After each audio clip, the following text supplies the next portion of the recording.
3, 2, 1 폭파! 여기도 펑? 저기도 펑! 3초도 안 돼 큰 건물이 우르르 주저앉는데요. 이렇게 폭파로 건물을 부숴버리는 발파 해체 공법. 먼지 사이로 높은 건물들이 순식간에 싹 사라지니 첨단 공법이라고 불릴만 했죠.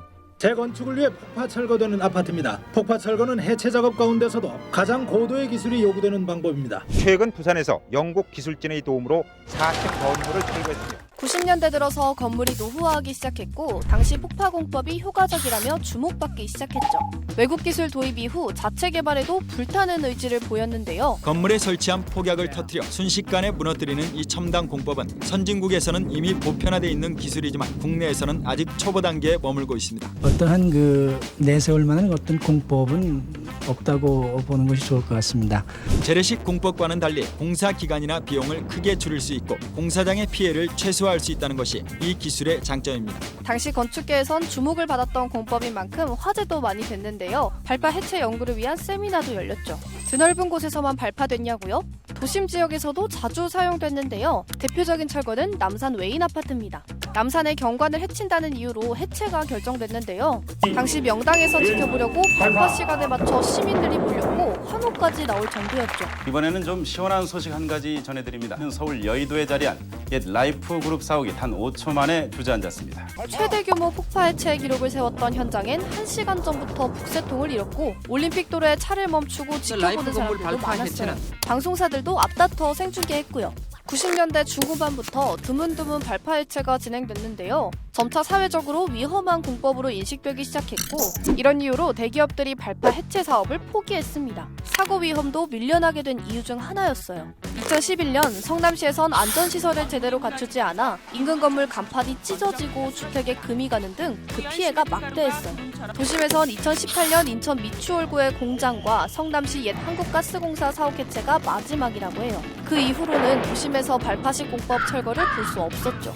현재는 위층부터 야금야금 건물을 갉아먹는 재래식 공법, 탑다운 방식을 주로 사용한다고 합니다. 굴착기 앞에다가 압색이라든가 브레이커라는 거를 부착을 해가지고 유압으로 인해서 그 콘크리트를 깨는 거죠. 관련된 업체들이 많이 있고 또 기간적인 여유도 있고. 천천히 건물을 부수는 이 공법은 발파 해체에 비해 많은 시간이 소요되죠. 그래서 오랜 시간 지속적으로 소음, 분진 등의 문제를 일으킬 뿐 아니라 주변 집값에도 영향을 준다고 하는데요. 인천 검단에서 지금 구조체 14동을 지금 해체하기로 했는데 오히려 철거를 1년 내내 한다고 그러니까 옆에 단지 가격이 떨어지는 현상이 나타났거든요. 철거 작업이 오래 지속되다 보니 안전사고도 빈번하다고 합니다. 태풍이나 바람 많이 부는 날 만약 이런 돌덩이 하나만 떨어져도 밑에서는 사망사고나 엄청난 재산상 피해가 나올 수가 있거든요. 한쪽에서는 폭파식 공법을 다시 사용해야 한다는 의견이 나오기도 해요. 발파 해체는 신속하게 건물을 펑 터뜨려서 순간적인 폭음과 분진의 문제는 있을 수 있지만 비용과 시간, 환경적인 부분에 장점을 가지고 있다는 주장인데요. 한 달 정도 준비 기간을 볼 수가 있고 실제로 폭파해서 하는 것은 수십 초에서 5분 이내로 끝나는 경우가 대부분입니다. 소음이나 분진 비상이 총량적으로는 오히려 환경 위해 요인이 좀 적다 볼 수 있겠다. 경제적 측면에서 공사비는 30% 정도 다운시킬 수가 있고 공사 기간도 한 40% 가까이 다운시킬 수 있겠다. 최신 발파 해체 기법은 안전사고가 발생하지 않는 것에 중점을 두고 있는데요. 해체가 되고 분기가 된 일 같은 전부 다 시뮬레이션을 다 해보고 발파 계획을 확정을 합니다. 천공 작업, 방호 작업 같은 걸 거쳐서 단점들을 보완하기 위한 노력을 하는 거죠. 미국이라든가 이런 선진국에서 도심에서도 발파 해체하는 경우를 종종 볼 수가 있어요. 소음이나 진동 분진을 최소화할 수 있는 여러 가지 방법을 동원해서 하는 거기 때문에 너무 염려하지 않으셔도 될 거라고 저는 확신합니다. 아직까지 정답은 없는 것 같은데요. 실제로 전문가들도 철거 전 어떤 방법이 적합할지 수도 없이 고민한다고 해요. 우리의 생각보다 많은 이점을 가지고 있던 발파식 해체.